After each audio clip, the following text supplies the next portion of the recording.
Le magnat fit semblant de s'endormir pendant le dîner dans son restaurant de luxe, laissant plusieurs milliers d'euros sur la table pour mettre à l'épreuve la nouvelle serveuse. Mais ce qu'elle fit en silence le laissa complètement stupéfait. Êtes-vous prêt pour une histoire incroyable? Allons-y. Le lustre de cristal au-dessus de la table 7 projetait des ombres dansantes sur la nappe immaculée, tandis qu'Émilie Martin essuyait le bar pour la 3e fois de la soirée. Ses mains tremblaient légèrement, non par fatigue, mais parce qu'elle savait qu'il était là encore une fois.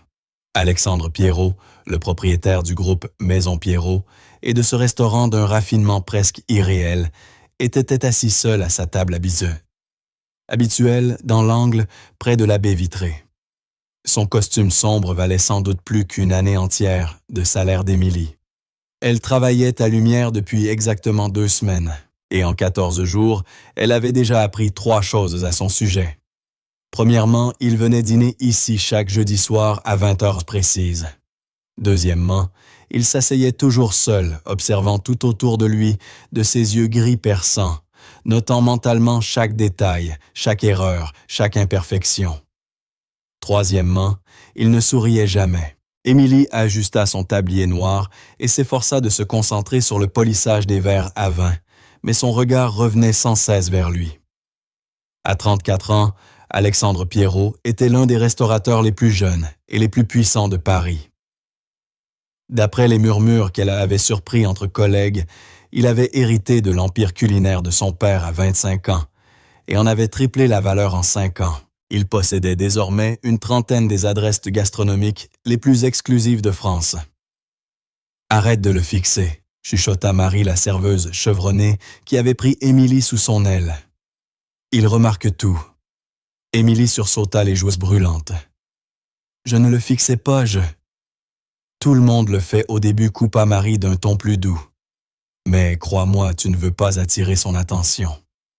Il a renvoyé 3 personnes le mois dernier pour de simples erreurs.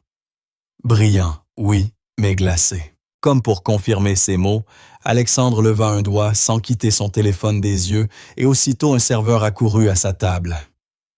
Émilie observa la scène, les épaules du serveur se raidirent. Le visage d'Alexandre resta impassible. Pas un « s'il vous plaît », pas un « merci ». Seulement des instructions nettes, données d'une voix calme, qui exigeait l'obéissance absolue. La soirée suivit son cours habituel. Émilie servait les verres, débarrassait les tables, tentant de mémoriser la carte des vins aussi complexe qu'un traité d'œnologie échangé chaque semaine. Elle savait qu'elle était douée. À Arles, sa ville natale du Sud, elle avait travaillé dans un petit bistrot pour financer ses études d'hôtellerie. Mais Lumière jouait dans une autre catégorie. Ici, tout fonctionnait avec une précision quasi militaire. À 21h30, le dîner d'Alexandre arriva. Émilie reconnut le plat un bar rôti au beurre blanc et truffes noires facturé 45 €. Elle observa depuis le comptoir le serveur déposer l'assiette devant lui avec une précision cérémonielle. Alexandre hocha la tête pour le congédier et commença à manger avec la même rigueur méthodique qu'il mettait dans tout le reste. Puis un détail étrange se produisit. La tête d'Alexandre s'inclina légèrement. Sa main se détendit sur la fourchette. D'abord, Émilie crut qu'il regardait son téléphone, mais ses paupières se fermèrent. Sa respiration devint lente, régulière. En quelques secondes, il fut clair qu'Alexandre Pierrot s'était endormi à sa table. Le restaurant tout entier retint son souffle. Émilie vit Marie s'immobiliser au milieu de la salle. Les autres serveurs échangèrent des regards affolés. Jamais cela n'était arrivé. Alexandre Pierrot ne dormait pas en public. Il semblait à peine humain, pas humain, trop contrôlé pour cela. On devrait le réveiller, murmura un commis. Tu es folle, répliqua Marie.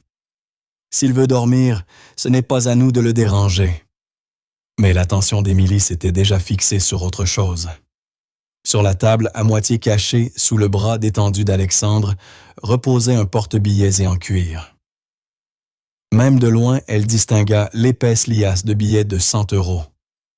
Il y en avait pour des milliers exposés en pleine salle. Son estomac se noua, quelque chose clochait. Alexandre Pierrot, selon les rumeurs, était exigeant, perfectionniste, autoritaire, mais jamais négligent. Les hommes qui bâtissent des empires ne s'endorment pas dans leur propre restaurant en laissant des milliers d'euros à portée de main. Émilie jeta un coup d'œil autour d'elle. La plupart des clients étaient absorbés par leur conversation, mais un couple à la table voisine regardait ouvertement le porte-billets. L'homme se pencha vers sa compagne pour lui murmurer quelque chose, et tous deux jetèrent un regard en direction du dormeur élégant. Quelque chose se serra dans la poitrine d'Émilie. Peut-être qu'elle exagérait. Peut-être que les riches faisaient ce genre de choses, tout le temps tester la loyauté du personnel ou la sécurité de leurs établissements. Ou peut-être qu'Alexandre Pierrot était simplement épuisé, réellement endormi, et que quelqu'un devait le protéger malgré lui. Avant de pouvoir se raisonner, Émilie posa son verre et s'avança vers la table numéro 7. Son cœur battait à tout rompre. Elle était de la nouvelle, ici censée rester discrète, et ne pas attirer l'attention, mais elle ne pouvait pas rester là à regarder, sans rien faire. En s'approchant, elle distingua mieux les traits d'Alexandre. Son visage d'ordinaire si dur paraissait plus jeune dans le sommeil, les lignes de sa bouche adoucies. Une mèche de cheveux sombres tombant sur son front lui donnait presque un air d'adolescent. Sa respiration profonde et régulière éveilla chez elle une étrange envie de le protéger.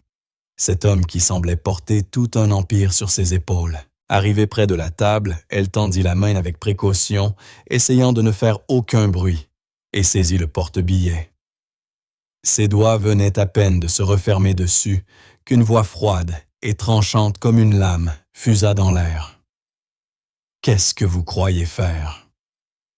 La tête d'Émilie se releva d'un coup. Les yeux d'Alexandre étaient ouverts, fixés sur elle, avec une intensité qui lui coupa le souffle. Ses yeux gris n'avaient rien de somnolent ni de confus. Ils étaient pleinement éveillés, lucides et furieux. « Je... » balbutia Émilie, à peine audible. Elle réalisa avec horreur qu'elle tenait encore le porte-billets. Elle était debout, au-dessus de la table de son patron, un paquet de plusieurs milliers d'euros, dans la main prise en flagrant délit. « J'ai posé une question, » dit Alexandre en se redressant. Son corps passa instantanément d'une posture détendue à celle d'un prédateur. « Que faites-vous avec mon argent ?» Tous les regards du restaurant convergèrent sur eux. Émilie sentit la chaleur lui monter au cou, le poids des yeux fixés sur elle. C'était fini. Elle allait être renvoyée, peut-être même arrêtée. Son aventure parisienne allait se terminer dans le désastre. « Je voulais juste le mettre sans sécurité », réussit-elle, à dire d'une voix plus ferme que ce qu'elle ressentait. Elle reposa le porte-billets avec soin sur la table, ses mains stables malgré la panique. « Vous vous étiez endormi, et il était là en évidence. J'ai vu des gens le regarder, et j'ai pensé que... » Vous avez pensé le voler, coupa Alexandre d'un ton glacial. « Non, » répondit Émilie plus vivement qu'elle ne l'aurait voulu. « Je comptais le mettre derrière le bar jusqu'à votre réveil. Je ne volais rien. Jamais je ne ferai ça. » « Les gens disent beaucoup de choses, » répliqua Alexandre en s'adossant à sa chaise, l'observant de ses yeux pénétrants. « Vous êtes nouvelle ici. Comment vous appelez-vous, Émilie Martin ?» « Émilie Martin, » répéta-t-il, comme pour goûter le nom. « Depuis combien de temps travaillez-vous à Lumière ?»« 2 semaines. »« 2 semaines, » répéta-t-il lentement. « Et en 2 semaines, personne ne vous a expliqué que le personnel ne doit jamais toucher aux effets personnels des clients pour aucune raison. » La mâchoire d'Émilie se crispa. Oui, elle savait qu'elle avait enfreint une règle, mais elle avait voulu aider faire ce qui lui semblait juste.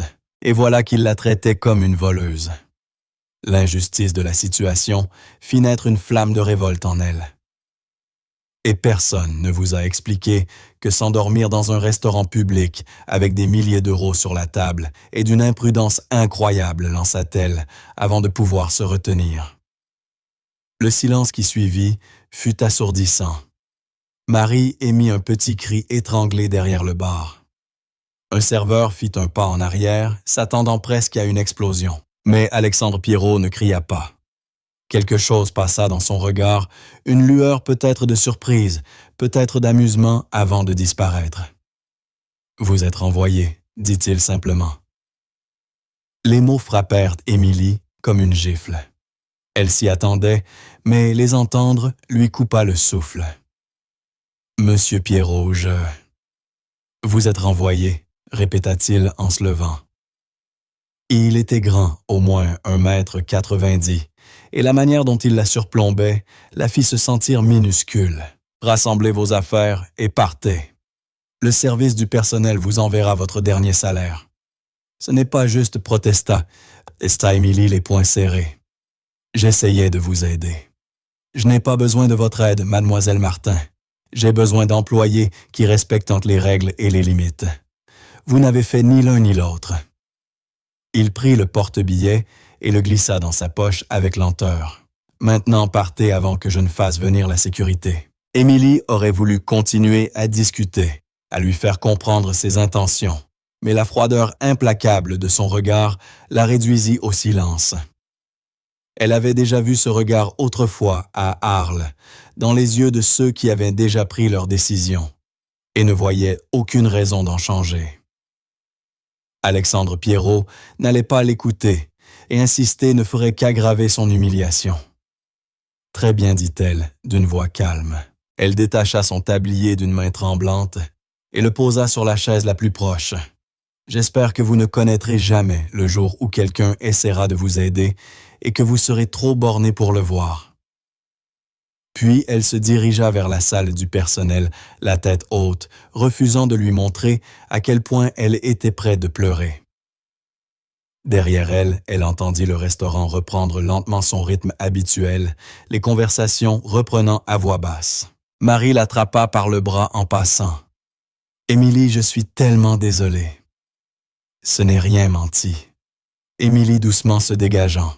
« Je vais m'en sortir. » Mais en ramassant son sac et sa veste dans son casier, elle n'en était pas si sûre. Elle était venue à Paris, avec tant d'espoir, tant de détermination à se construire une vie meilleure. Elle avait économisé pendant 2 ans travaillé en double service pour se constituer une petite réserve et oser ce pari. Et maintenant, 2 semaines après son arrivée, elle était au chômage, pour avoir voulu bien faire. Émilie poussa la porte de service et sortit dans la froide nuit de novembre, resserrant sa mince veste autour d'elle. La station de métro la plus proche était à 3 rues, et elle avait exactement 42 € dans son portefeuille pour tenir jusqu'à ce qu'elle retrouve un emploi. La réalité de sa situation commençait à l'écraser. Elle n'avait parcouru qu'une demi-rue lorsqu'elle entendit des pas derrière elle. Tout son corps se tendit. Sa main glissa instinctivement vers le spray au poivre dans son sac. Mais lorsqu'elle se retourna, ce n'était pas un agresseur, c'était Alexandre Pierrot. Il portait un long manteau noir d'apparence coûteuse et s'avançait vers elle d'un pas assuré, le même qu'elle avait remarqué dans le restaurant. Le cœur d'Émilie se remit à battre cette fois sous le coup de la confusion plutôt que de la peur. « Monsieur Pierrot », dit-elle incertaine. Il s'arrêta à quelques mètres d'elle, les mains dans les poches, le visage impassible sous la lumière des réverbères. « Vous avez oublié vos pourboires de ce soir.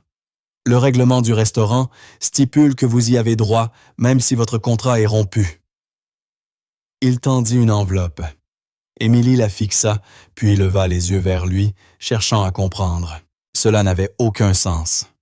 Il venait de la renvoyer, pourquoi la suivre dans la rue pour lui remettre à peine une 50aine d'euros? « Je ne comprends pas, » dit-elle lentement. « Ce n'est pas compliqué, mademoiselle Martin.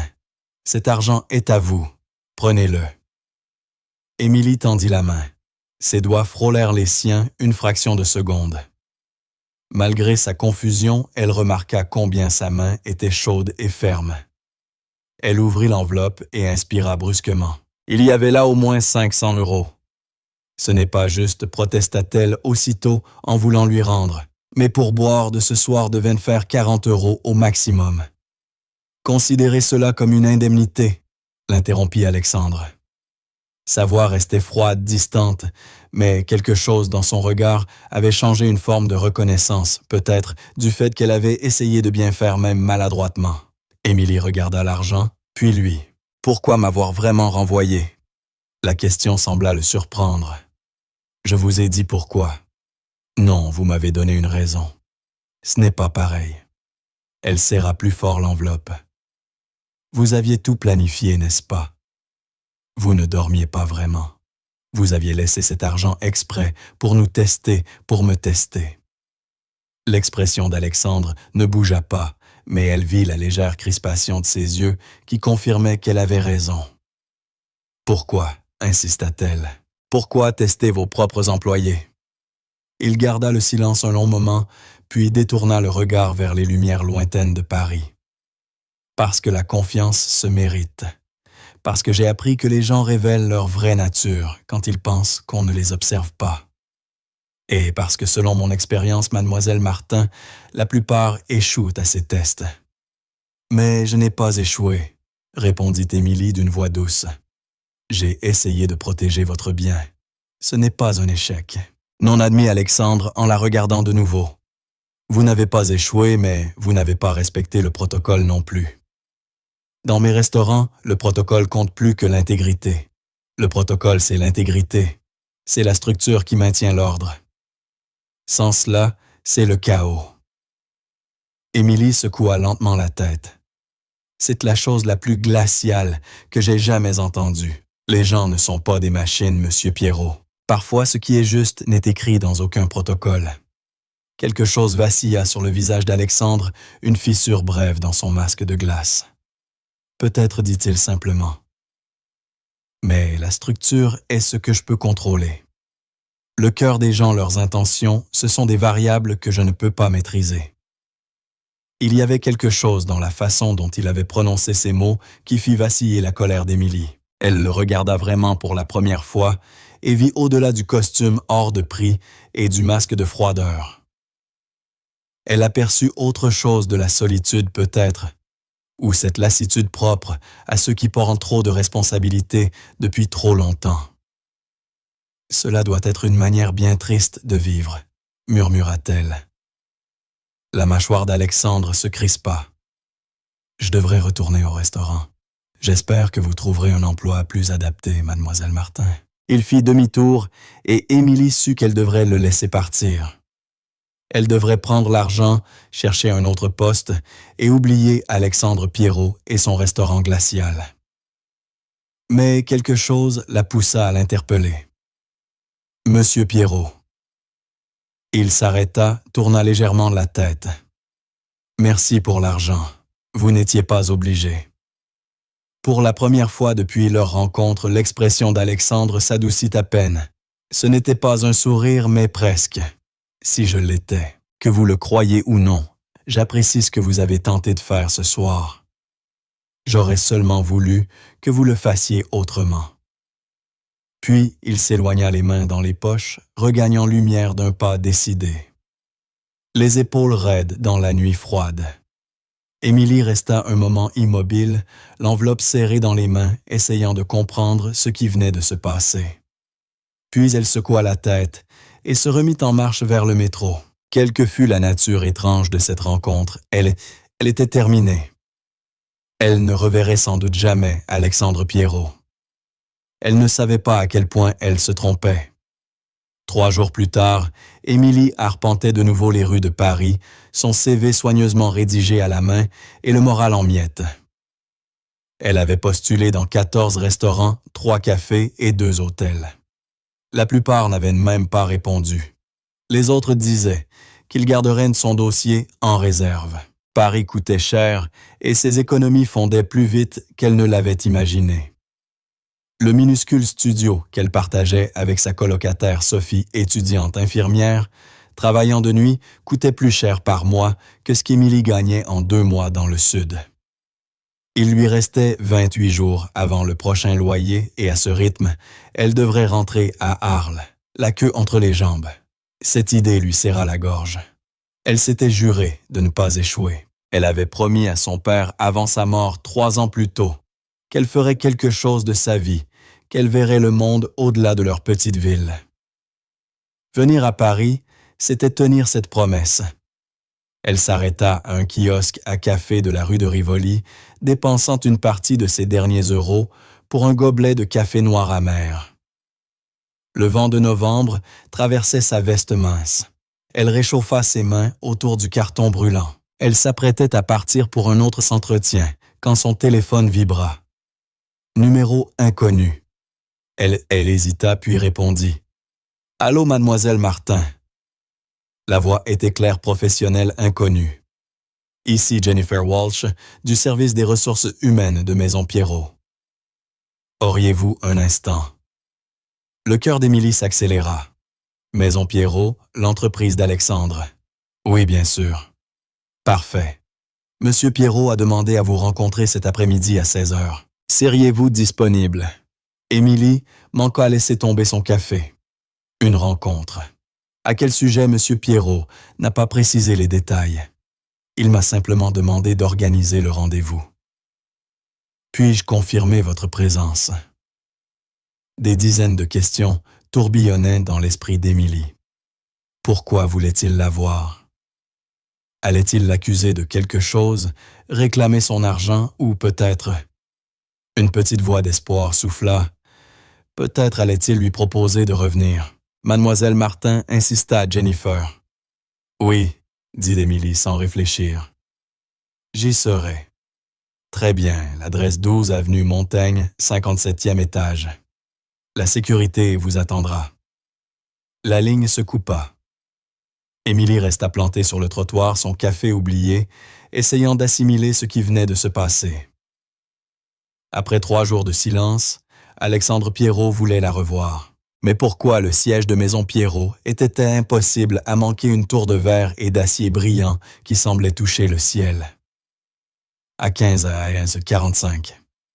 Émilie se tenait devant, levant les yeux vers le bâtiment, en essayant de calmer les battements de son cœur. Elle avait enfilé sa seule tenue professionnelle, une robe noire simple et des escarpins prêtés par Sophie. Elle avait l'air présentable, du moins en apparence. À l'intérieur, le hall de marbre et d'art contemporain respirait la puissance et l'intimidation. Elle s'approcha du comptoir de sécurité avec le plus de confiance possible. « Émilie Martin. J'ai un rendez-vous à 16 heures avec Monsieur Pierrot. » Le garde vérifia, son écran hocha la tête. « Votre pièce d'identité, s'il vous plaît. » Émilie tendit son permis de conduire, reçut en échange un badge de visiteuse, et fut dirigée vers un ascenseur précis. L'ascenseur montait plus vite que tout ce qu'elle avait connu, ses oreilles se mirent à siffler sous la pression. Quand les portes s'ouvrirent enfin au 57e étage, elle découvrit un espace de réception, digne d'un magazine d'architecture. Une femme en tailleur gris élégant leva les yeux de derrière un bureau incurvé. Mademoiselle Martin. « Oui, Monsieur Pierrot vous attend. Suivez-moi. » Émilie la suivit ses talons, résonnant sur le sol poli, longeant des salles de réunion vitrées et des bureaux ouverts sur tout Paris. Les employés marchaient d'un pas décidé, parfaitement habillés, semblant tous à leur place. Elbind, au contraire, se sentait étrangère. Elles s'arrêtèrent devant une porte au bout du couloir. La femme frappa une fois, puis entra sans attendre de réponse. Mademoiselle Martin, Monsieur Pierrot. Émilie entra. La porte se referma doucement derrière elle. Alexandre se tenait dos à elle, regardant par la grande baie vitrée la silhouette de Paris. Il n'avait gardé que sa chemise, sa veste reposait sur une chaise. Et pendant une seconde, Émilie fut frappée par sa différence ici dans son univers, à lui moins contrôlé, presque humain. « Merci d'être venu, » dit-il sans se retourner. « Avais-je le choix ?» répondit Émilie, avant de regretter aussitôt ce ton défensif. Alexandre se retourna alors, et ses yeux gris croisèrent les siens, avec la même intensité troublante. « Il y a toujours un choix, mademoiselle Martin. Vous avez choisi de venir. Vous pouviez ignorer l'appel. »« C'est vrai, admit-elle, relevant le menton pour ne pas se laisser intimider. Alors pourquoi m'avoir fait venir? » Je veux vous offrir un poste. Ce n'était pas du tout ce à quoi elle s'attendait. Émilie le fixa, cherchant à deviner s'il plaisantait. Vous m'avez renvoyé il y a 3 jours. J'en suis conscient. Vous m'avez accusé d'avoir enfreint le protocole et fait raccompagner à la porte. Je me souviens, répondit-il, une légère ironie dans la voix. Voulez-vous continuer à énumérer mes erreurs ou écouter mon offre? Je vous écoute, dit-elle, les bras croisés. Alexandre prit un dossier sur son bureau. J'ai réfléchi à ce que vous avez dit l'autre soir sur le protocole, l'intégrité. Le fait de faire ce qui est juste, même quand ce n'est pas écrit dans le manuel. J'ai compris que mon approche était peut-être trop rigide, trop centrée sur le contrôle au détriment du jugement humain. Il ouvrit le dossier, y jeta un coup d'œil, puis releva les yeux vers elle. Vous avez un parcours intéressant. Mademoiselle Martin, un diplôme en gestion hôtelière, 4 ans d'expérience en restauration, d'excellentes références. On me dit que vous êtes ponctuelle, fiable et dotée d'un instinct exceptionnel pour le service client. Émilie sentit ses joues s'échauffer. Vous avez enquêté sur moi. J'enquête sur tous ceux qui travaillent ou pourraient travailler pour moi, répondit Alexandre, posant le dossier. Voici ma proposition. J'ouvre un nouveau restaurant dans 3 mois. Un projet personnel plus intime, axé sur une cuisine locale et un service irréprochable. J'ai besoin de quelqu'un pour m'aider à élaborer les protocoles de service, quelqu'un qui comprenne à la fois les exigences techniques et l'élément humain. Vous voulez que je travaille sur les protocoles, lança Émilie, incapable de dissimuler l'ironie. Je croyais que j'étais incapable de les suivre. Incapable de suivre ceux qui sont inutiles, corrigea Alexandre. Mais je pense que vous seriez excellente pour créer ceux qui sont nécessaires, des règles qui servent l'expérience du client, plutôt que le besoin de contrôle de la direction. L'offre était tentante, Émilie. Devez l'admettre. C'était le genre d'opportunité qui pouvait faire avancer sa carrière, pas seulement payer son loyer. Mais quelque chose ne collait pas. Pourquoi moi? Demanda-t-elle. Vous devez avoir des dizaines de candidats plus expérimentés. C'est vrai, répondit Alexandre. Mais ils pensent tous comme moi. Ils voient la restauration comme un système à perfectionner et à contrôler. Vous voyez d'abord les gens, ensuite le système. C'est ce dont j'ai besoin. Émilie le regarda attentivement, essayant de percer sa réserve et de comprendre ce qui motivait réellement cette offre. Et qu'est-il arrivé à l'homme qui m'a renvoyé pour ne pas avoir suivi le protocole? Quelque chose se fissura dans le regard d'Alexandre. Cet homme a rencontré quelqu'un qui lui a rappelé pourquoi il avait choisi ce métier avant que tout ne devienne une question d'empire et de profit. Il fit le tour du bureau, s'approchant d'elle. « Écoutez, je sais que j'ai été froid l'autre soir, injuste même. Mais j'ai bâti des murs pour une raison, mademoiselle Martin. D'après mon expérience, dès qu'on laisse les gens s'approcher, ils trouvent toujours une manière de vous décevoir. C'est une vision bien pessimiste, répondit Émilie. Non réaliste, rectifia-t-il simplement. La voix d'Alexandre était plus basse, presque lasse. Mon père a bâti cette maison à partir de rien. Il a fait confiance aux mauvaises personnes, signé avec les mauvais partenaires, et ça a failli tout détruire. Quand j'ai repris, je me suis juré de ne jamais reproduire ces erreurs. Le contrôle est devenu ma religion, la confiance mon ennemi. Émilie sentit sa colère se dissiper malgré elle, et maintenant, poursuivit-il, je me demande si je n'ai pas été tellement obsédé par l'idée de protéger ce que j'ai oublié, comment faire grandir les choses. Il se passa la main dans les cheveux, un geste si inhabituel. Mon vulnérable qu'Émilie en eut le souffle coupé. Cette nuit-là, votre réflexe a été de me protéger, de protéger mon bien, quitte à vous exposer vous-même.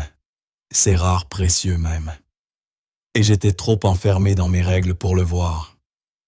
Émilie aurait voulu rester fâchée, lui renvoyer son offre, et partir la tête haute, mais en croisant ce regret sincère dans ses yeux, elle n'y parvint pas. En quoi consisterait exactement le poste? Demanda-t-elle. Un éclair de soulagement traversa le visage d'Alexandre. Vous travailleriez directement avec moi pendant les 3 prochains mois. On visitera la nouvelle adresse. On rencontrera l'équipe de design. On définira le modèle de service. Vous aurez votre mot à dire sur le recrutement, la formation et l'expérience globale des convives. À l'ouverture, vous serez assistante directrice. C'est une énorme responsabilité pour quelqu'un que vous avez renvoyé après 2 semaines. Oui, répondit-il. C'est pour cela que la rémunération sera à la hauteur de 70 000 € brut an, avec avantages et primes sur objectif. Émilie eut le souffle court. 70 000, plus du double de tout ce qu'elle avait gagné auparavant. C'est généreux, réussit-elle à dire.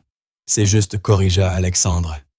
C'est ce que vaut le poste et ce que vous valez si vous acceptez le risque. Émilie le fixa, pesant sa décision. C'était exactement le genre d'opportunité qu'elle s'était venue chercher à Paris. Mais cela signifiait aussi travailler au plus près d'un homme brillant, captivant et terrifiant par son intensité. « J'ai une condition », lâcha-t-elle. Alexandre haussa un sourcil. « La franchise. Si on travaille ensemble, je veux de la clarté. Plus de tests, plus de jeux, seulement une communication directe. » Il resta silencieux un moment, puis acquiesça lentement. « C'est raisonnable. Je peux le faire. Alors j'accepte. » Le sourire qui traversa le visage d'Alexandre fut discret mais authentique, le premier vrai sourire qu'Émilie lui voyait. Il rajeunit d'un coup, parut moins intimidant. « Parfait. Vous pouvez commencer le lundi. »« Lundi, ça me va. »« Bien. » Il lui tendit la main. « Bienvenue à Maison Pierrot, Mademoiselle Martin. » Émilie serra sa main, sentant à la fois la chaleur et la fermeté de sa poigne. « Et si nous devons collaborer, appelez-moi Émilie. » Émilie, répéta-t-il. Et la façon dont il prononça son prénom lui fit battre le cœur. « Moi, c'est Alexandre. Je crois que cette collaboration sera intéressante. » 20 minutes plus tard, en sortant de son bureau, contrat en main, et l'esprit en vrille, Émilie ne put s'empêcher de penser qu'il avait raison. Travailler avec Alexandre Pierrot serait forcément intéressant. Restait à savoir si intéressant suffirait à combler le fossé entre son besoin de contrôle et l'instinct de compassion d'Émilie. Le temps le dirait. La première semaine ne ressembla en rien à ce qu'elle avait imaginé. Elle s'attendait à des réunions en salle de conférence, des présentations formelles, peut-être des sessions de formation RH. Au lieu de cela, Alexandre fonctionnait à l'instinct et à l'intensité, l'aspirant dans son orbite sans lui laisser reprendre son souffle. Le lundi commença à 6 heures par un SMS Café de Flore. On doit parler de la vision. 7 heures pile. À 6h55 encore, à moitié endormi, Émilie le trouva déjà installé, ordinateur ouvert, et 3 carnets étalés sur la table. Il leva les yeux à son approche. Ses iris gris semblaient tout voir. « Vous êtes en avance. »« Bien. » Il désigna la chaise en face. « Je vous ai commandé un café crème. »« C'est ce que vous buvez, n'est-ce pas ?» Émilie s'assit surprise. « Comment le savez-vous ?» J'observe. Alexandre referma l'ordinateur et concentra toute son attention sur elle. Ce regard intense la fit se sentir comme la seule personne au monde. Avant de travailler sur la nouvelle maison, j'ai besoin de comprendre comment vous pensez. Décrivez-moi votre expérience de restauration idéale. Pas en employé, en cliente. Pendant 2 heures, ils parlèrent. Alexandre posa des questions, bouscula ses présupposés, la poussa à formuler ce qu'elle n'avait jamais mis en mots. Qu'est-ce qui rendait un repas inoubliable? Quelle était la différence entre un bon service et un service exceptionnel? À quel moment l'attention aux détails devenait-elle envahissante? Émilie se surprit à se livrer plus qu'elle ne l'aurait imaginé, parlant du petit restaurant préféré de son père à Arles, de la façon dont le patron connaissait le prénom de chaque client et se souvenait de leurs commandes habituelles. Elle évoqua la cuisine simple mais faite avec soin, et combien cela comptait davantage que n'importe quelle étoile Michelin. C'est justement ce qui manque à la plupart des restaurants haut de gamme, dit Alexandre, en prenant des notes dans un de ses carnets. Nous sommes tellement obsédés par la perfection que nous oublions la connexion. On impressionne les gens, mais on ne les accueille pas. Exactement, répondit Émilie, surprise par sa lucidité. Vos établissements sont magnifiques. La cuisine est extraordinaire, mais on s'y sent comme dans un musée admiratif, pas à sa place. Elle s'attendait à le voir vexé, mais Alexandre hocha lentement la tête. C'est que je veux changer avec ce nouveau lieu. Je veux que les gens aient l'impression de rentrer chez eux, mais avec un chef et une cave d'exception. Alors il faut commencer par le personnel, dit Émilie. Ce sont eux qui créent cette atmosphère. On ne peut pas former des gens à être chaleureux si on les traite comme des pièces interchangeables. Alexandre la regarda longuement, son expression indéchiffrable. Vous avez raison. C'est pour cela que je veux que vous vous occupiez du recrutement. Trouver des personnes qui comprennent que ce métier, c'est plus que prendre des commandes et servir des plats. C'est beaucoup de confiance à accorder à quelqu'un que vous avez renvoyé il y a 2 semaines. Oui, admit-il, mais je commence à comprendre que la confiance est un risque qui vaut la peine, du moins avec les bonnes personnes. Le reste de la semaine suivit la même dynamique réunion matinale dans des cafés ou brasseries après-midi, sur le chantier du nouveau restaurant à Montreuil, rendez-vous avec les architectes et les designers, puis soirée à examiner budget et menu. Alexandre travaillait à un rythme à la fois épuisant et grisant, et Émilie se surprit à le suivre sans faillir. Ils n'étaient jamais d'accord sur rien. Au début, elle voulait un éclairage plus chaud. Il préférait les suspensions modernes et froides. Elle plaidait pour des sièges confortables. Il insistait pour un design épuré. Mais peu à peu, ils trouvèrent un équilibre, un mode de collaboration où leurs désaccords donnaient naissance à de meilleures idées. Et si on mettait des ampoules LED à ton chaud dans les suspensions modernes, proposa Alexandre un soir de débat houleux. On garde la ligne épurée, mais on adoucit l'atmosphère et on ajoute des coussins sur les chaises minimalistes, répliqua Émilie. Design moderne confort assuré. Un rare sourire effleura les lèvres d'Alexandre. Vous voyez, on apprend à faire des compromis. Mais ce n'était pas seulement le travail qui était intense. Il y avait aussi autre chose qui montait entre eux, une tension qu'Émilie n'arrivait pas à nommer. Parfois, elle surprenait Alexandre en train de la regarder, le visage plus ouvert qu'à l'accoutumée, et son cœur se serrait. Parfois, leurs mains se frôlaient en consultant des plans, et une décharge électrique semblait flotter dans l'air entre eux. Elle se disait que c'était simplement la proximité, la passion partagée du projet, que cette attirance n'avait rien de réel. Alexandre Pierrot restait son supérieur brillant, captivant, mais encore trop fermé émotionnellement, malgré ses récents efforts. Puis arriva le jeudi, et tout changea. Ils étaient sur le site de Montreuil, un ancien entrepôt au charme brut, murs de briques apparentes et plafond cathédral. Émilie prenait des mesures pour la disposition des tables, quand son téléphone vibra. Elle regarda l'écran et son estomac se noua, hôpital d'Arles. « Je dois répondre », dit-elle rapidement, sortant dans le couloir. « Allô, mademoiselle Martin ?» La voix de l'infirmière était douce, professionnelle, ce qui la rendait encore plus inquiétante. « Oui, c'est moi. J'appelle au sujet de votre mère Patricia Martin. Elle a été admise aux urgences. Elle s'est effondrée sur son lieu de travail. Nous avons besoin que vous veniez dès que possible. » Le monde sembla vaciller. Sa mère vivait à Arles. Elles étaient à Paris à plus de 700 kilomètres. Que s'est-il passé? Est-ce qu'elle va bien? Le médecin devra vous expliquer les détails. Quand pensez-vous pouvoir arriver? L'esprit d'Émilie s'emballa calculant les vols et les coûts. Je peux prendre un train ce soir, je serai là demain matin. Elle raccrocha et resta figée un moment, tentant de réfléchir. Sa mère était malade, hospitalisée, et elle bloquait à l'autre bout du pays, avec à peine de quoi payer un billet d'urgence. Émilie. Elle leva les yeux et vit Alexandre dans l'encadrement de la porte. L'inquiétude se lisait clairement sur le visage d'Alexandre. Qu'est-ce qui se passe? C'est ma mère, répondit Émilie, la voix tremblante. Elle est à l'hôpital à Arles. Il faut que j'y aille. Elle essaya de garder contenance. Je suis désolé. Je sais qu'on a des réunions demain, mais je dois... Émilie l'interrompit Alexandre doucement en s'approchant d'elle. Il remarqua que ses mains tremblaient. Bien sûr que vous devez partir. Votre mère, c'est la priorité. Les réunions peuvent attendre. Je vais devoir poser des congés personnels. Je sais que je viens d'arriver, mais... Écoutez-moi, dit-il d'un ton ferme, celui du dirigeant reprenant le dessus. Prenez tout le temps qu'il faut. Votre poste vous attendra à votre retour. Maintenant, quand est le prochain train pour Arles, Émilie sortit son téléphone d'une main fébrile pour vérifier les horaires. Il y en a un à 21 heures. Si je pars maintenant, je peux l'avoir.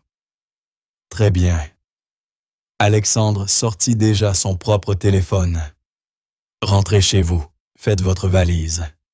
Je vous enverrai une voiture à 19h30. Alexandre, je peux prendre le métro?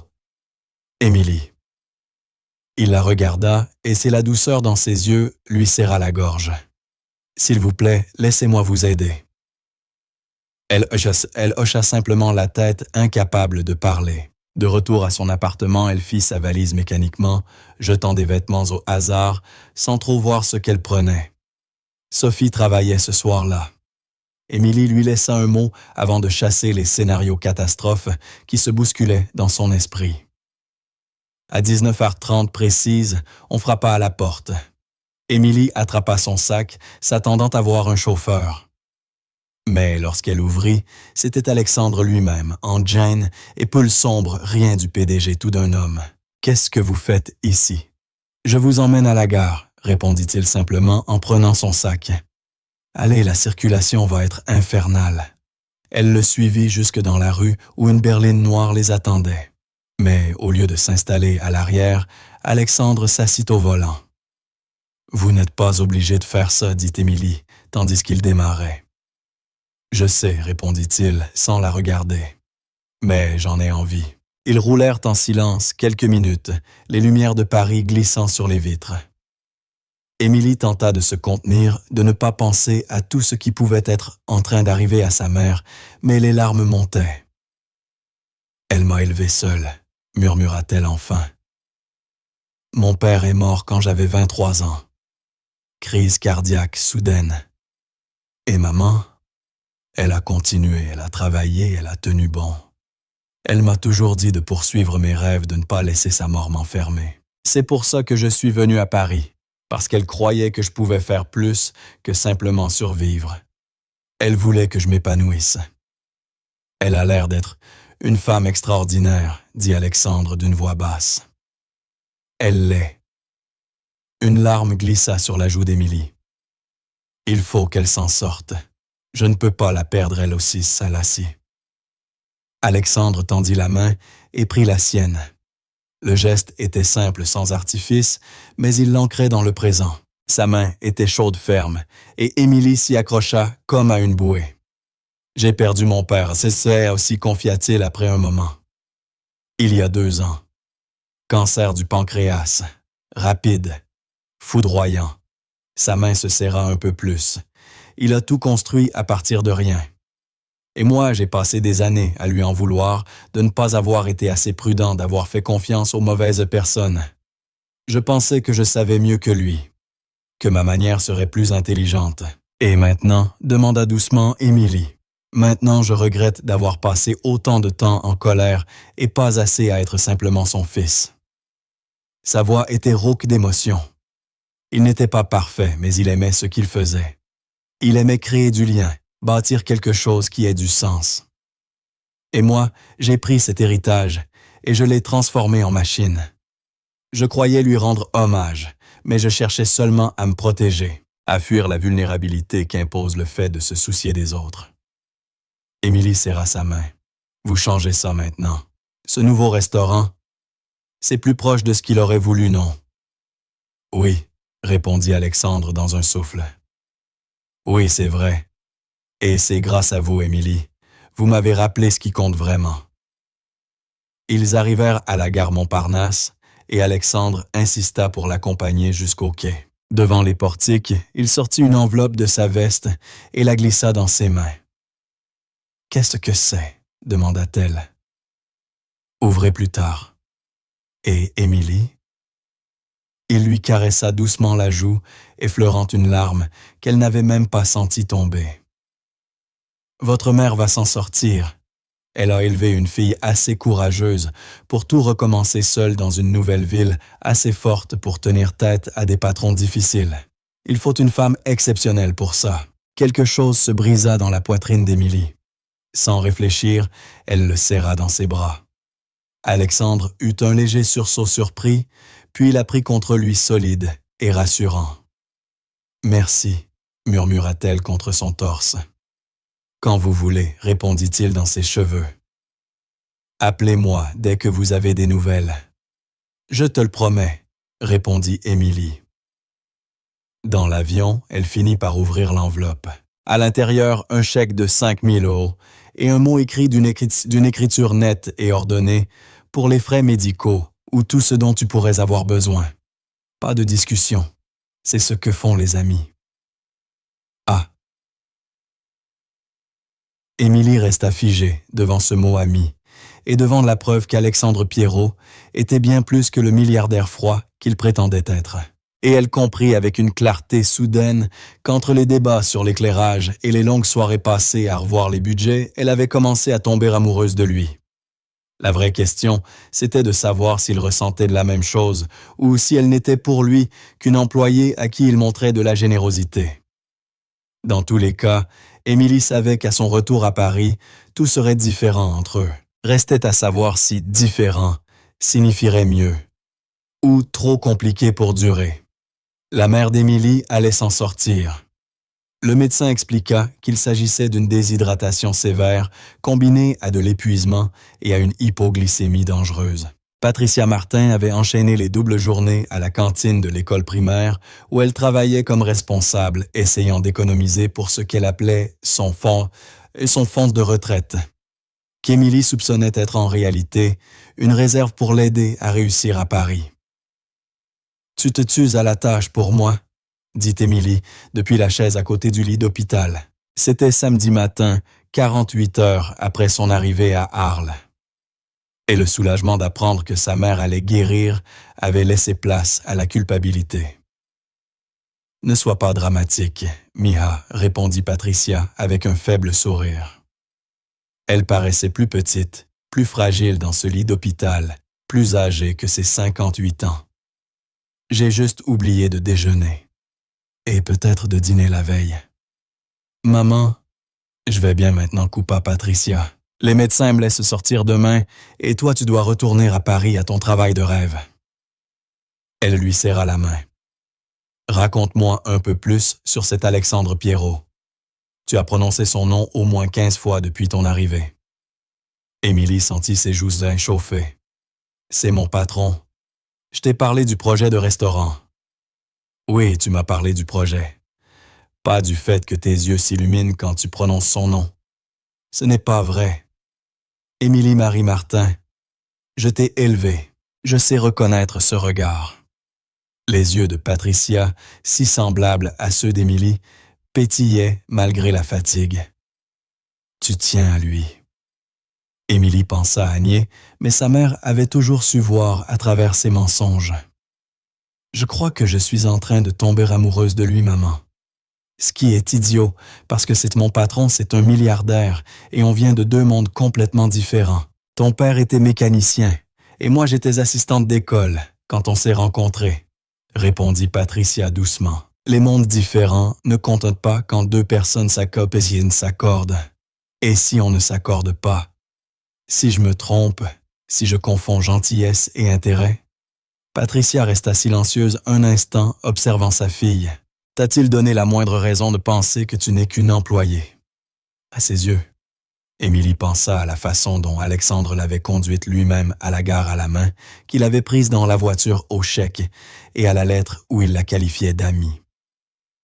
Je ne sais pas. Il est difficile à lire. Alors quand tu rentreras à Paris, trouve un moyen de lui poser la question. La vie est trop courte pour les peut-être et les si seulement ma fille. Crois-moi, je sais. Émilie resta à Arles jusqu'au dimanche soir, s'assurant que sa mère allait vraiment mieux et qu'elle avait des amis pour veiller sur elle. Elle eut aussi une franche conversation avec Patricia sur le fait de prendre soin d'elle-même, que sa mère accepta étonnamment bien. Dans le train du retour vers Paris, le téléphone d'Émilie vibra un message d'Alexandre. « Comment va ta mère beaucoup mieux? Je rentre ce soir. Merci encore pour tout. » Sa réponse arriva presque aussitôt ravie de l'apprendre. « Repose-toi demain. On fera le point mardi. » Mais Émilie ne voulait pas attendre. Elle voulait le voir, savoir ce qu'il y avait entre eux. Alors lundi matin, à 7 heures, elle entra au café de Flore avec 2 cafés crème et une détermination nouvelle. Alexandre leva la tête de son ordinateur, la surprise passant dans son regard. « Émilie, je t'avais dit de prendre ta journée. Je sais, mais je voulais te voir. » Elle posa un café devant lui et s'assit. « Ça te dérange? » Quelque chose changea dans son expression, une douceur qu'elle ne lui connaissait pas. « Non, c'est mieux que bien. » Ils parlèrent de sa mère de l'hôpital, de la culpabilité d'Émilie d'avoir été si loin. Alexandre l'écoutait comme toujours, avec une attention totale, posant les bonnes questions, sachant instinctivement quand il fallait conseiller et quand il fallait simplement se taire. « J'y ai beaucoup réfléchi, » dit Alexandre, quand elle eut fini de parler à propos du restaurant du calendrier. « On travaille sans relâche depuis des semaines et je crois qu'on a besoin d'une pause tous les deux. Et si on partait quelques jours? Il y a un domaine farm to table dans la vallée de la Loire que j'aimerais visiter, voir comment il fonctionne. On pourrait appeler ça un voyage d'études. » Le cœur d'Émilie manqua un battement. Un voyage d'études. Oui, on logerait dans une maison d'hôtes, on visiterait des fermes, on dînerait dans ce restaurant et on observerait ce qu'ils font déjà très bien. Il hésita et pour la première fois depuis qu'elle le connaissait, Alexandre parut incertain. « Sauf si tu préfères éviter. Je sais que ça fait beaucoup de temps ensemble hors du bureau. »« J'aimerais beaucoup, » répondit Émilie aussitôt. « On partirait quand ce week-end, de vendredi à dimanche. »« D'accord, oui, allons-y. » Le sourire qu'il lui adressa était sincère, chaleureux et transforma tout son visage. « Parfait. Je m'occupe de tout. » La semaine passa dans un mélange d'anticipation et de nervosité. Émilie se surprenait à se regarder dans le miroir, plus souvent qu'à l'accoutumée, se demandant quoi emporter, cherchant à comprendre si ce week-end serait vraiment un simple voyage professionnel ou quelque chose de plus. Alexandre semblait plus détendu autour d'elle désormais.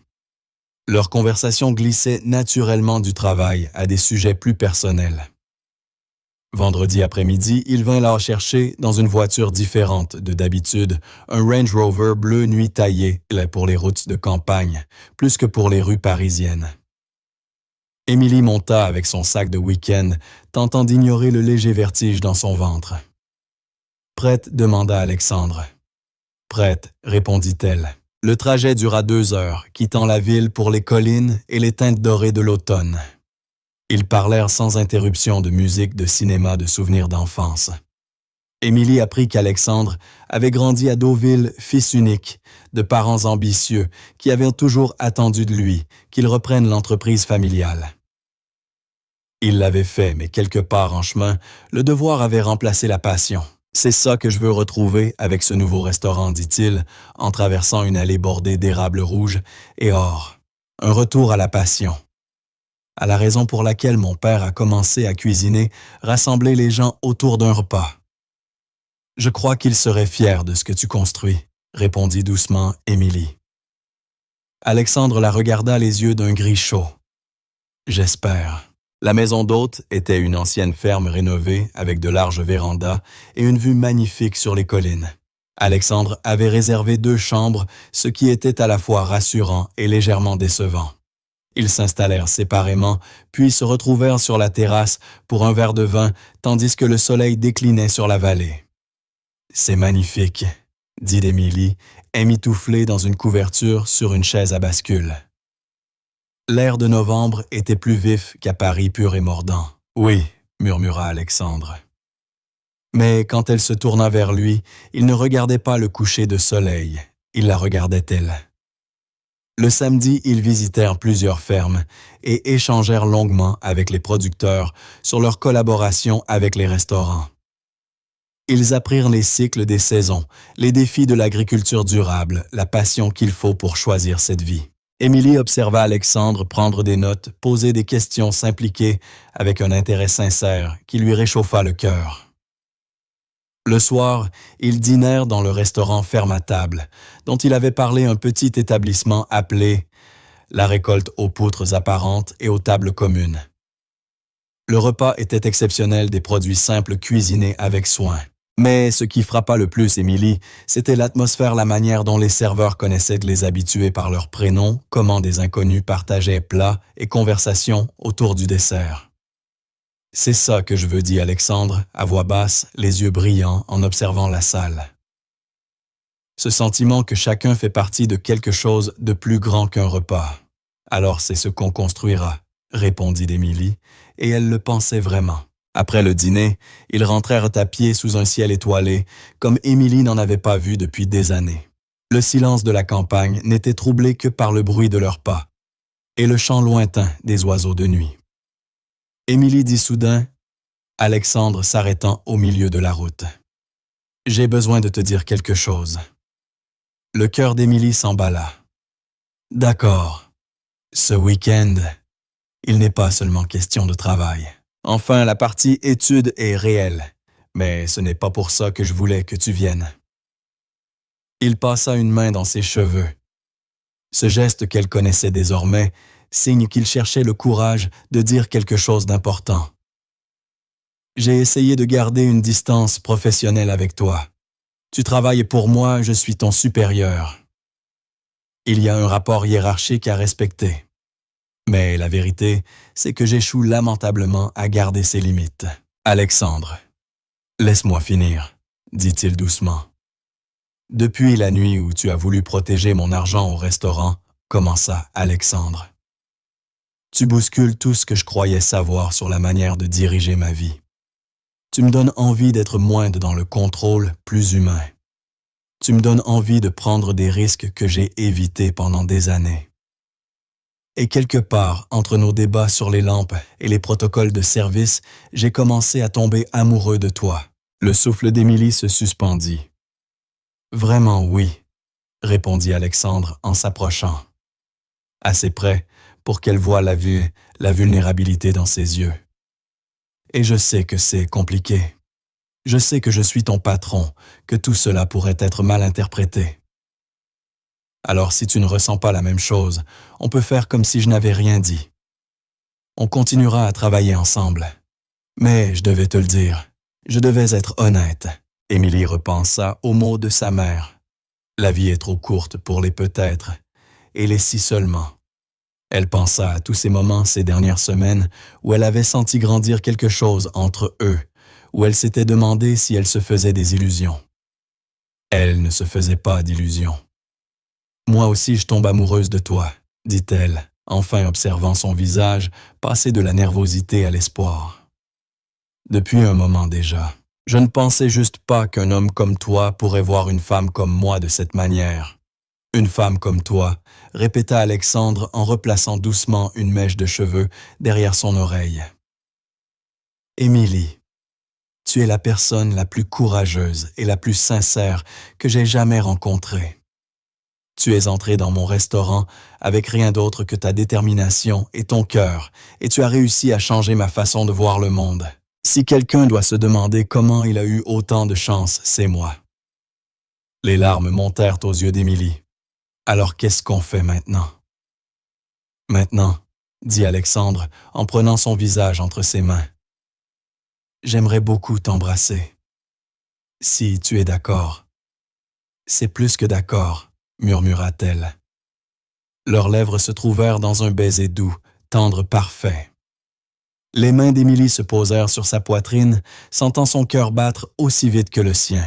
Le baiser s'intensifia, plus profond, plus urgent, et Émilie eut l'impression que toute sa vie menait à cet instant, à cet homme, à ce sentiment d'être enfin rentrée chez elle. Quand ils se séparèrent, Alexandre posa son front contre le sien. « Je veux bien faire les choses, Émilie. Je veux t'inviter à dîner, te cuisiner des repas, te montrer les parts de moi que j'ai toujours cachées.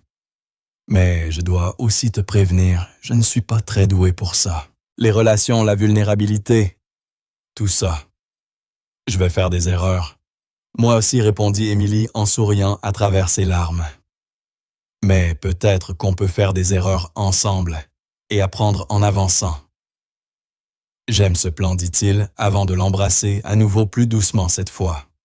« Reste avec moi, ce soir. Juste pour dormir, précisa-t-il vite. Je veux juste te tenir dans mes bras. » Émilie acquiesça et ils rentrèrent main dans la main à la maison d'hôte. Fidèles à sa promesse, ils passèrent la nuit enlacés, dans la chambre d'Alexandre, à parler jusqu'à l'aube de leurs rêves, de leurs peurs et de tout ce qu'il y avait entre les deux. Émilie s'endormit la tête, posée sur son torse, écoutant son cœur battre, se sentant plus en sécurité qu'elle ne l'avait été depuis des années. Le dimanche matin fut doux et lumineux, ponctué de petits déjeuners, sur la terrasse de conversations tranquilles et de baisers volés, qui faisaient chavirer le cœur d'Émilie. Le trajet du retour vers Paris sembla trop court. Tous deux redoutaient de revenir à la réalité et à ses complications. « Qu'est-ce qu'on dit aux gens au travail ?» demanda Émilie alors qu'ils entraient dans la circulation parisienne. « La vérité, répondit Alexandre en lui prenant de la main. « Qu'on est ensemble, que je suis fou de toi, et que quiconque a un problème avec ça peut venir me le dire directement. » Émilie éclata de rire. « Très PDG de ta part, j'ai mes moments, » répliqua-t-il avec un sourire avant de porter sa main à ses lèvres. « Mais sérieusement, Émilie, je veux que ça marche. Quoi qu'il faille faire, quels que soient les ajustements, je veux nous. » « Moi aussi, dit-elle avec sincérité. Elle ignorait encore qu'une semaine plus tard, cette promesse serait mise à rude épreuve, d'une manière qu'aucun d'eux n'aurait pu prévoir. Les ennuis commencèrent un mercredi matin par un appel. Émilie se trouvait sur le chantier du restaurant de Montreuil, finalisant la disposition des tables avec l'équipe de design, quand son téléphone sonna. Le ton d'Alexandre tendu la glaça. « Émilie, j'ai besoin que tu viennes au bureau tout de suite. » « Qu'est-ce qu'il y a, viens, s'il te plaît. » Le trajet jusqu'à Paris lui parut interminable. Son esprit tournait à toute allure, imaginant 1000 scénarios, chacun pire que le précédent. Lorsqu'elle arriva enfin au siège de Maison Pierrot, son estomac était noué. L'assistante d'Alexandre l'accueillit avec un visage fermé et la conduisit directement à son bureau. À l'intérieur, Alexandre se tenait près de la fenêtre, le corps tendu, la mâchoire serrée. Dans l'un des fauteuils, une femme inconnue était assise parfaitement calme dans un tailleur gris élégant. « Émilie, voici Victoire Chen », annonça Alexandre d'une voix maîtrisée. « C'est l'une des membres du conseil d'administration de Maison Pierrot. »« Victoire, voici. Émilie Martin. » Le sourire de Victoire était tranchant et glacial.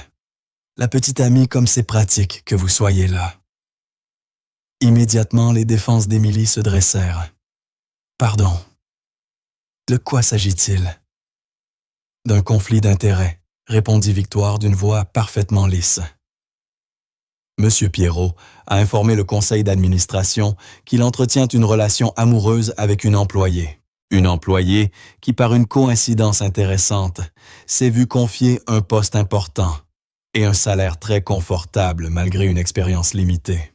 « Ce n'est pas juste, » commença Émilie, mais Alexandre leva la main pour l'interrompre. « J'ai déjà expliqué le calendrier, dit-il sans la regarder. J'ai engagé Émilie pour ses compétences et sa vision.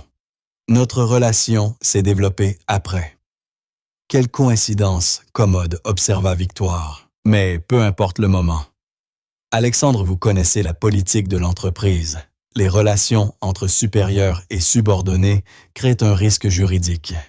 Le conseil est préoccupé. » Un froid mordant envahit la poitrine d'Émilie. « Qu'est-ce que vous insinuez ?» demanda-t-elle.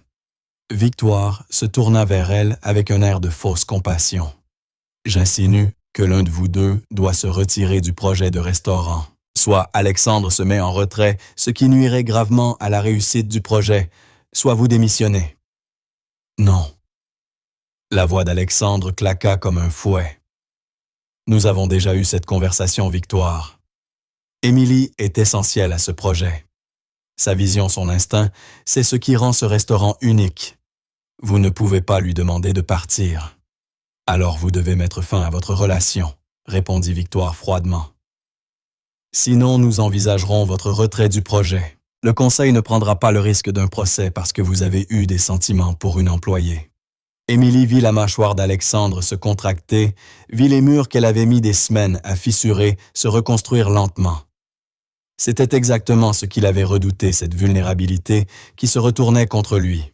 « J'ai besoin de parler à Émilie seule, dit-il.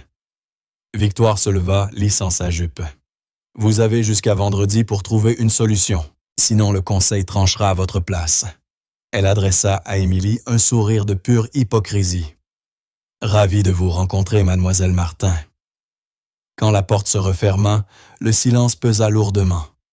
Alexandre ne l'avait toujours pas regardé, le regard fixé sur la ligne d'horizon de Paris. Alexandre dit doucement « Émilie. » « Je savais que ça arriverait, » répondit-il la voix vide. « Je savais que c'était un risque. Et je l'ai pris quand même. J'ai été égoïste. Aimer quelqu'un n'est pas de l'égoïsme. Si quand cela te coûte tout ce que tu as construit. » Enfin, il se tourna vers elle, et la détresse dans ses yeux lui brisa le cœur. « Le conseil a raison, Émilie. C'est bien un conflit d'intérêts. Si on continue, on se met tous les deux dans une position impossible. »« Qu'est-ce que tu veux dire ?» murmura-t-elle. « Je veux dire qu'on est peut-être allé trop vite. Qu'on aurait dû être plus prudent, plus professionnel. » Alexandre passa ses mains dans ses cheveux, ce geste qu'elle connaissait désormais, si bien signe qu'il essayait de reprendre le contrôle quand tout lui échappait. « Je ne peux pas perdre ce projet, Émilie. C'est ma chance d'honorer l'héritage de mon père, de construire quelque chose qui compte. Mais je ne peux pas non plus te demander de renoncer à ton poste. Tu n'as pas besoin de demander, dit Émilie d'une voix serrée. Je t'offre cette solution. Le restaurant était ton rêve avant d'être le mien. Je peux m'en aller. Je trouverai un autre travail. Non, le mot tomba net. Tu mérites cette opportunité. Tu l'as gagnée. Je ne te laisserai pas sacrifier ta carrière pour moi. » « Alors qu'est-ce qu'on fait ?» demanda Émilie, les larmes montant, sans qu'elle les laisse tomber. « Parce que ce que j'entends, c'est qu'on doit choisir entre le restaurant et nous. » Le silence d'Alexandre fut une réponse en soi. Émilie sentit quelque chose se briser en elle. « Je vois. Quand tu disais que tu voulais que ça marche, peu importe les obstacles, tu voulais dire tant que c'est pratique. Tant que ça ne te coûte rien d'important. Ce n'est pas juste, Émilie. »« Ah non, » répliqua-t-elle, la colère se mêlant à la douleur. « Dès que ça devient compliqué, dès qu'il faut vraiment risquer quelque chose, tu te réfugies derrière tes murs. Tu m'as dit que tu n'étais pas doué pour les relations, Alexandre, mais je ne savais pas que ça voulait dire que tu abandonnerais au premier vrai obstacle. » « Ce n'est pas un simple obstacle, » rétorqua Alexandre, la colère perçant à son tour. « C'est mon entreprise toute ma vie. » « Tu es à Paris depuis 2 mois, Émilie. Tu ne comprends pas ce qui est en jeu ici. » Les mots tombèrent entre eux cruels, méprisants. Émilie vit le moment où il réalisa ce qu'il venait de dire, le regret traversait son visage, mais il était trop tard. « Tu as raison, » dit-elle d'une voix calme mais brisée. « Je ne comprends pas ton monde. Je ne suis qu'une fille du Sud assez idiote pour croire qu'elle avait sa place ici, qu'elle avait sa place avec toi. Émilie, je ne voulais pas dire. Si tu le voulais, coupa-t-elle les yeux pleins de larmes. Émilie attrapa son sac. Il fallait qu'elle parte avant de s'effondrer complètement. Tu pensais chaque mot, et peut-être que tu as raison. Peut-être que j'ai été naïf de croire qu'on pouvait y arriver. Peut-être que j'aurais dû rester à ma place. Ne pars pas comme ça. Parlons-en. Il n'y a rien à dire. » Émilie s'arrêta à la porte, se forçant à le regarder une dernière fois, l'homme dont elle était tombée amoureuse, celui qui l'avait conduite à la gare, tenu la main dans l'obscurité et dit qu'elle lui donnait envie d'être plus humain. Tu as jusqu'à vendredi pour décider de ce qui compte le plus, Alexandre. Le restaurant ou nous. Mais honnêtement, je crois qu'on sait tous les deux ce que tu vas choisir. Elle sortit avant qu'il puisse répondre, avant de voir si ces mots l'avaient touché, avant de changer d'avis, et de le supplier de se battre pour eux. Elle atteignit l'ascenseur, le hall, puis la rue, avant que les larmes ne tombent. Alors elle les laissa couler debout sur un trottoir parisais, en plein après-midi, pleurant un amour à peine né, déjà brisé. Son téléphone sonna à Alexandre. Émilie l'ignora. Il sonna encore, puis encore. Finalement, elle l'éteignit et rentra chez elle, elle, à pied dans cette ville qui lui avait tant promis, et qui, à cet instant, la laissait plus perdue que jamais. De retour à l'appartement, Sophie la trouva recroquevillée sur le canapé, les yeux rouges. « Qu'est-ce qui s'est passé ?» demanda-t-elle, passant aussitôt en mode meilleure amie protectrice. Émilie lui raconta toute la réunion du conseil, l'ultimatum de Victoire, la réaction d'Alexandre, leur dispute. À la fin, Sophie bouillait de colère. « C'est un idiot », déclara-t-elle. « On ne traite pas quelqu'un qu'on aime comme ça. On ne le fait pas se sentir indigne, qu'on se batte pour lui. » « Peut-être que je ne le suis pas, répondit Émilie d'une voix brisée. Peut-être que je n'étais qu'un projet pour lui comme le restaurant. Quelque chose d'intéressant sur lequel se concentrer avant de passer à autre chose. Arrête. Tu sais bien que ce n'est pas vrai. J'ai vu la façon dont il te regardait vendredi quand il est venu te chercher. Cet homme est amoureux de toi. Alors pourquoi a-t-il abandonné si facilement? Sophie soupira et s'assit près d'elle. Parce qu'il a peur.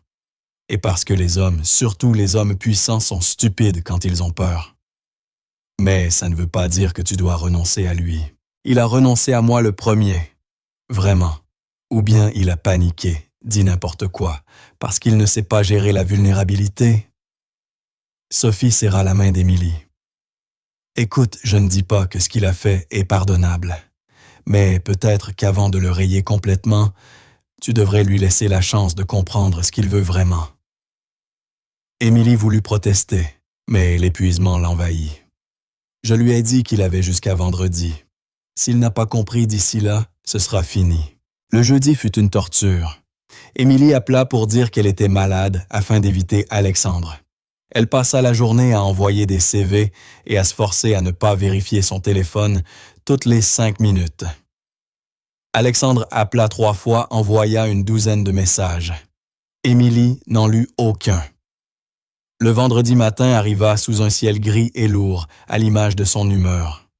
Elle s'habilla avec soin professionnel, prête à affronter la décision d'Alexandre. S'il choisissait le restaurant, elle démissionnerait avec dignité. Si par miracle il la choisissait, ils trouveraient ensemble comment affronter le reste. Son téléphone vibra un message d'un numéro inconnu. « Viens à Lumière ce soir, 19h00, s'il te plaît. » Lumière, le restaurant où tout avait commencé.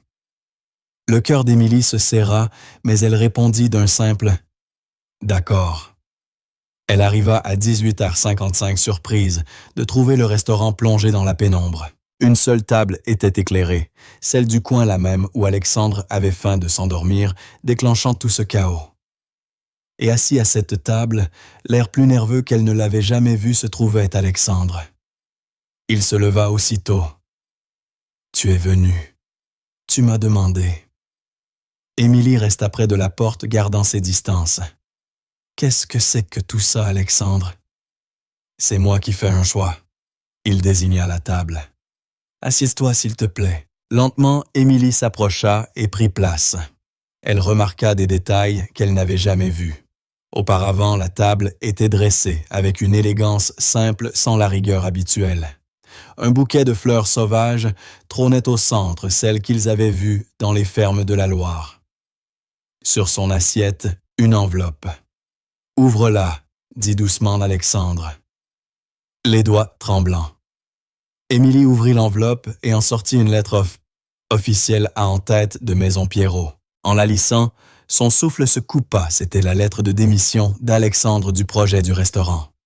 « Qu'est-ce que c'est que ça » murmura-t-elle. « C'est moi qui te choisis » dit Alexandre. « J'ai passé les 2 derniers jours à discuter avec le conseil et à restructurer la direction du projet. Émilie, tu es promue directrice générale. Tu superviseras toute l'ouverture, les recrutements, les opérations. Le projet est à toi, mais c'est ton rêve, l'héritage de ton père. L'héritage de mon père, c'est avant tout de rassembler les gens, de créer des liens. Et le plus important que j'ai jamais créé, c'est avec toi, ajouta-t-il, en tendant la main pour prendre la sienne. J'ai passé ma vie adulte à me protéger, à ériger des murs, à choisir la sécurité plutôt que le risque. Et puis, tu es entré dans mon restaurant et tu as tout remis en question. Tu m'as donné envie d'être courageux. » Des larmes coulaient sur les joues d'Émilie. « Alexandre, laisse-moi finir s'il te plaît. J'avais tort, Émilie. Tort de me retirer, de te faire sentir que tu ne valais pas la peine, de penser que mon entreprise ou ma réputation comptaient plus que toi. Ce n'est pas vrai. Tu es ce qui compte. Tu rends tout le reste valable. Et le conseil, victoire. Qu'ils aillent au diable, dit-il fermement. Je reste PDG de DuPont Industries, je garde le contrôle de mes autres restaurants, mais ce projet, ce rêve est à toi. Et je serai là si tu veux que je sois à tes côtés, non pas comme ton patron, mais comme ton partenaire, dans tous les sens du mot. » Émilie, submergée par les larmes, ne pouvait parler. Alexandre s'agenouilla à côté d'elle. « Je t'aime, Émilie Martin. Je crois que je suis tombé amoureux de toi le jour où tu as volé mon argent pour le protéger. Tu es courageuse, bienveillante, authentique. Tu me rends meilleure. Veux-tu me donner une chance? » « Tu es déjà cet homme, » dit-elle entre ses sanglots. « Tu l'as toujours été. » Il posa ses mains sur son visage, essuyant ses larmes, et demanda. « Alors c'est un oui. » « Oui. 1000 fois oui. » Quand il l'embrassa, ce fut un retour à la maison et un nouveau départ à la fois. Émilie entoura son cou de ses bras, versant tout ce qu'elle ressentait. Pardon, espoir, amour et promesse. Quand ils se séparèrent, Alexandre posa son front contre le sien. « J'ai autre chose pour toi, » dit-il en sortant une petite boîte de sa poche. Ce n'était pas une bague, mais une clé. C'est celle du restaurant, ton restaurant désormais. Et si tu veux, il peut aussi devenir notre maison. L'appartement à l'étage a besoin de travaux, mais on pourra le rénover ensemble. » Émilie regarda la clé, et Alexandre puis l'avenir qui s'ouvrait devant eux. « J'aimerais beaucoup ça. » Ils passèrent la soirée à parler plans, rêves et possibilités. Alexandre avait demandé à son chef personnel de préparer un repas simple, réconfortant à la manière que le père d'Émilie aurait aimé. Ils parlèrent du restaurant, de sa vision et de la manière dont Alexandre pouvait la soutenir sans interférer. Ils évoquèrent sa mère l'idée de faire venir Patricia à Paris pour l'ouverture et leur futur prudent mais plein d'espoir. À minuit, Alexandre accompagna Émilie dehors. L'air de novembre était froid, mais elle ne le ressentait pas, réchauffé par l'amour et l'espoir. « Je pensais chaque mot, » lui dit-il, en la serrant contre lui. « Je t'aime, Émilie, et je vais le prouver chaque jour. »« Je t'aime aussi, » répondit-elle, certaine de ses mots. Elle était venue à Paris pour bâtir une vie meilleure et avait trouvé bien plus un but, une passion et un amour qui valaient tous les risques. 3 mois plus tard, Émilie se tenait au milieu de Harvest Brooklyn pour la soirée d'ouverture, le cœur rempli de fierté. La lumière chaude illuminait les murs de briques des fauteuils confortables, entourait des tables élégantes, et la cuisine ouverte brillait de promesses. Sa mère à ses côtés rayonnait de santé, les yeux humides. « Ton père serait tellement fier, Miha. Je n'aurais jamais pu y arriver sans Alexandre, » répondit Émilie en le repérant de l'autre côté de la salle. Il leva les yeux et lui adressa son sourire sincère et chaleureux, réservé à elle seule. L'ouverture fut parfaite, critiques habitants du quartier, et amis remplissaient la salle. Marie de Lumière était venue avec d'autres serveurs devenus amis d'Émilie. Sophie avait amené la moitié de sa promotion d'infirmière. Le restaurant bourdonnait de l'énergie exacte qu'Émilie avait imaginée. Connexion chaleur-sentiment d'appartenance. À 21h. Alexandre la trouva dans le couloir arrière. « Comment tu te sens ?» demanda-t-il en la serrant dans ses bras. « Parfaite », répondit Émilie, posant sa tête contre sa poitrine. « Émilie, dit-il, en relevant doucement son visage pour croiser ses yeux. « Je dois te demander quelque chose. » Il sortit une petite boîte en velours et l'ouvrit révélant une magnifique bague en diamant. « Il y a 3 mois, je t'ai donné une clé en disant que je voulais construire quelque chose avec toi. Depuis chaque jour, je tombe un peu plus amoureux de toi. Tu es ma meilleure amie, ma partenaire, l'amour de ma vie. Veux-tu m'épouser, Émilie, ne réfléchis pas une seconde. »« Oui, absolument. Oui. » Lorsqu'ils ressortirent du couloir main dans la main, la bague de fiançailles d'Émilie, reflétant la lumière, toute la salle à manger éclata en applaudissements. Debout là, entourés des personnes qu'ils aimaient, dans le restaurant qu'ils avaient construit ensemble, Émilie se sentit complète. Elle était venue à Paris pour poursuivre un rêve et avait trouvé une carrière qui la comblait, une communauté qui la soutenait et un amour qui la transformait. Alexandre la rapprocha de lui en murmurant « Prête pour la prochaine aventure, future Madame Dupont. » Émilie leva les yeux vers cet homme qui avait commencé comme un étranger intimidant et était devenu tout pour elle, alors que la célébration continuait autour d'eux. Elle pensa à cette nuit où elle avait tendu la main pour saisir un porte-monnaie afin de protéger un inconnu endormi. Un si petit geste, un moment si simple. Mais cela avait tout changé. Parfois, la chose la plus courageuse que l'on puisse faire est de tendre la main quand on voit quelqu'un dans le besoin. Parfois, prendre ce risque ouvre des portes dont on ignorait l'existence. Émilie avait pris ce risque et cela lui avait offert une vie au-delà de ses rêves les plus fous.